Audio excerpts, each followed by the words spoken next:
They said that the World Health Organization is a health organization for the world, but their mishandling of the coronavirus outbreak determined that that was a lie. That was a lie. It should actually be called the Chinese Communist Party Public Relations Bureau for covering stuff-ups that have killed thousands of people.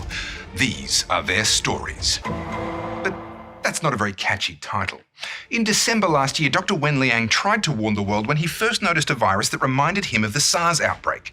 The Chinese Communist Party were quick to shut him down, accusing him of the crime of spreading rumours. Sadly, Dr. Wen Liang died of COVID-19 in February, but in a way he was one of the lucky ones because other whistleblowers have disappeared entirely.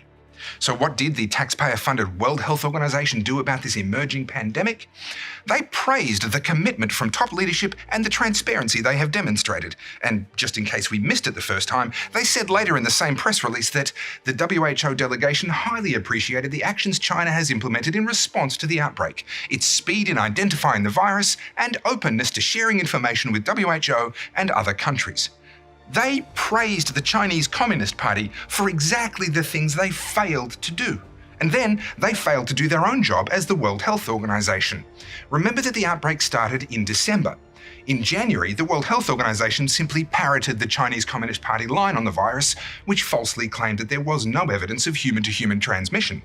Then later in January, they chose not to declare a public health emergency of international concern.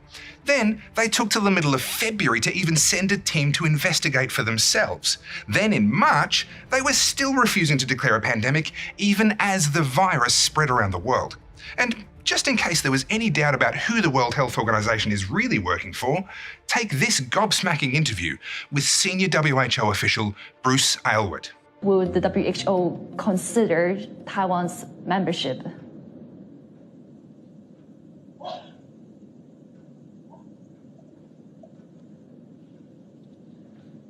Hello?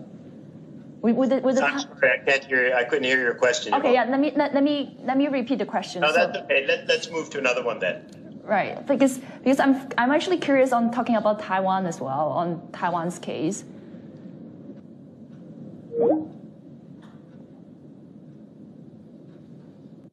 We decided to give Dr. Aylward another call to follow up. And I just want to see if you can comment a bit on how Taiwan has done so far in terms of containing the virus.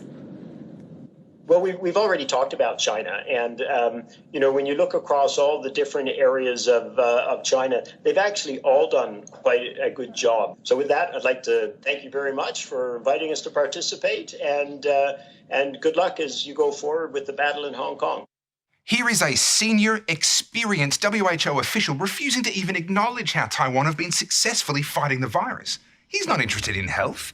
He's only interested in towing the Chinese Communist Party line. I'd say it's unbelievable, but it's actually not. This sort of political nonsense from the World Health Organization is normal. After all, it was the WHO, under the leadership of Director General Tedros, who appointed Robert Mugabe as a goodwill ambassador. Yes, that Robert Mugabe, the one known for torture, murder, vote rigging, and a near-endless list of human rights abuses. The WHO wanted that guy as their goodwill ambassador. In a way, it's actually quite fitting. This is the same WHO that was slow to declare the 2015 Ebola outbreak an emergency, once again for political reasons, leading once again to thousands of unnecessary deaths. And it's the same WHO that spend more money on luxury travel for their staff than they do fighting AIDS, tuberculosis, hepatitis, and malaria combined. They spend 10 times more on travel per employee than Doctors Without Borders, who, send real doctors to deal with real health emergencies all over the planet.